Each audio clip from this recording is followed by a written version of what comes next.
Thank you for tuning into Firebase Prime, your source for tips, tricks, and tutorials to make your life in the Fallout 76 Wasteland just a little easier.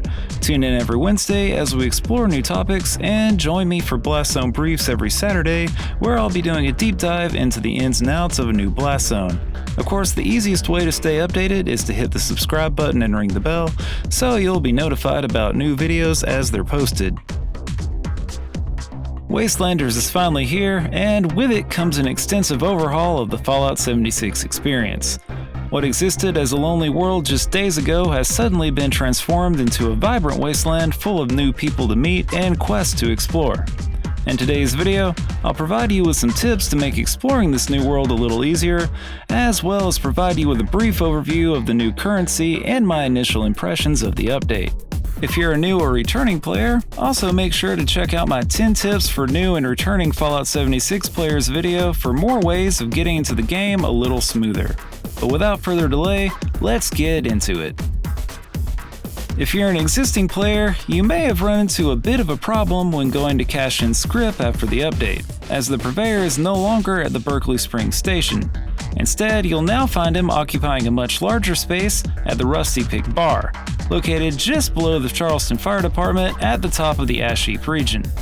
For most players, this should be a welcome change, as he's now at a more centrally located spot, one that, especially for new players, can be more easily discovered earlier on in the game. As with the previous location, you'll still find a separate legendary exchange vending machine, now located towards the back of the first floor instead of outside. Along with the move, the purveyor has also started offering a new item that higher level players may find incredibly useful, particularly ones that have previously completed one of the now removed Vault 94 raids.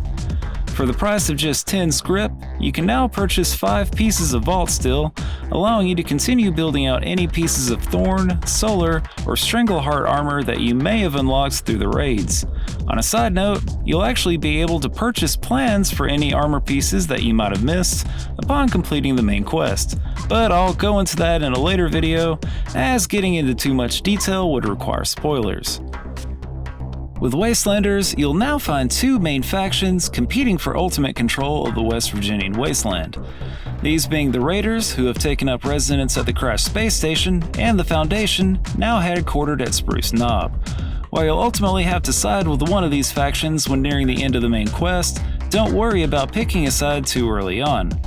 You can continue to simultaneously build a positive reputation with both factions and access their individual quests up until the final events, which will help you discover new locations and interact with a variety of new NPCs, especially as the individual quests begin to greatly diverge later on in the story. So don't miss out by siding exclusively with one side before it's required. Alternatively, if you do want a more focused experience, I'd recommend playing through with 2 different characters, siding each with a different faction. You'll still have to interact with both factions when doing some of the earlier quests involving the Overseer, but can completely ignore the opposing faction later on in your search for the great treasure of Appalachia. Even after you've sided with a faction, you'll still be able to visit the opposing faction's headquarters and still take part in smaller quests if you've garnered at least some positive reputation. Alternatively, nuking an opposing faction's base will have no impact on your reputation, nor will it damage the base. Everyone appears to have come prepared for Appalachia's loose control of stray nuclear missiles, and will simply change into a hazmat suit upon encountering a nuclear strike. Specials now play an even larger role in Fallout 76, as they now determine whether or not you'll be able to perform certain actions during quests, and which dialogue options will be available when interacting with NPCs. While some of these options require lower point allocations, the majority of them that I encountered in my initial playthrough seem to favor higher ones, most frequently requiring higher counts in either intelligence, charisma, or perception. This is important to keep in mind, as many of these options will allow you to bypass steps in quests, especially those involving a lot of grunt work.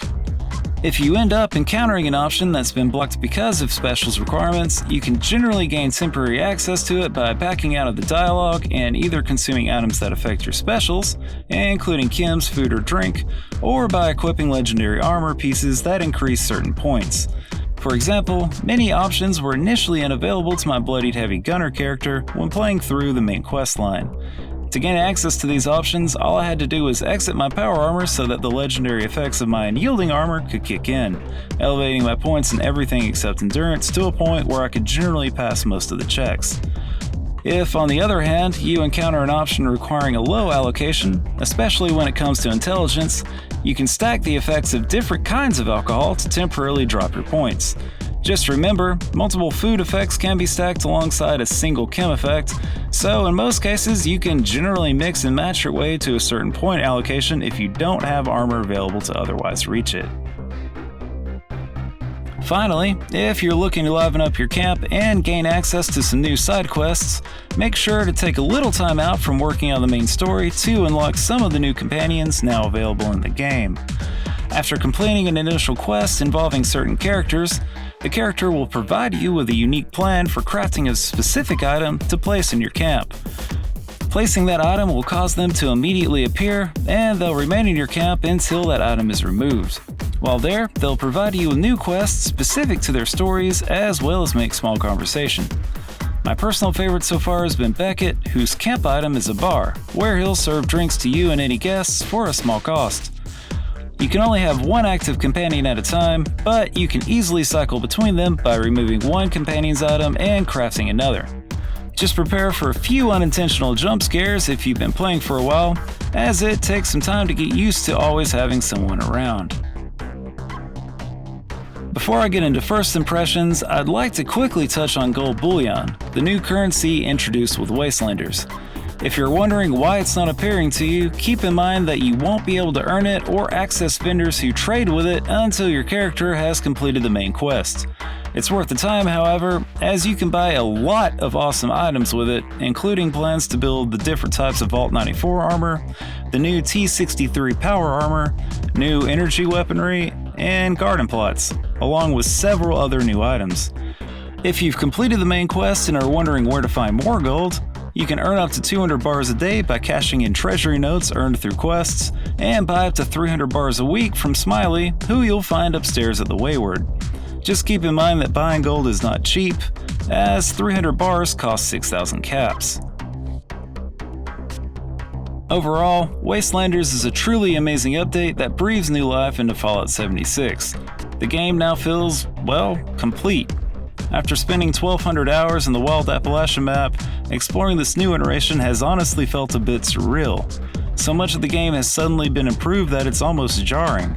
The game's visual tweaks make the world appear more vivid and realistic than it's ever appeared before, to the point that I found myself revisiting locations that I knew hadn't changed just to experience them in a new light. Many of the base game's bugs have also been fixed, making gameplay feel much more fluid as a whole. In particular, I was shocked to find my Gatling laser and minigun spinning up and firing as expected, making them substantially more enjoyable to use.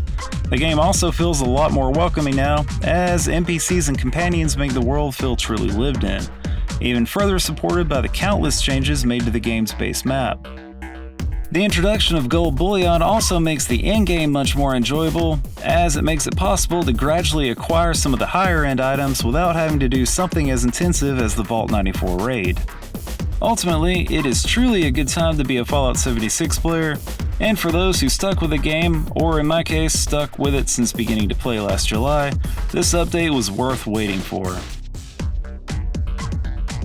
That's it for today's video. I hope these tips help you in your journey into the new Wasteland, and look forward to exploring more of it with you in upcoming videos. Check in this Saturday for new Blast Zone briefs, and I'll be back next Wednesday with a deep dive into a new topic.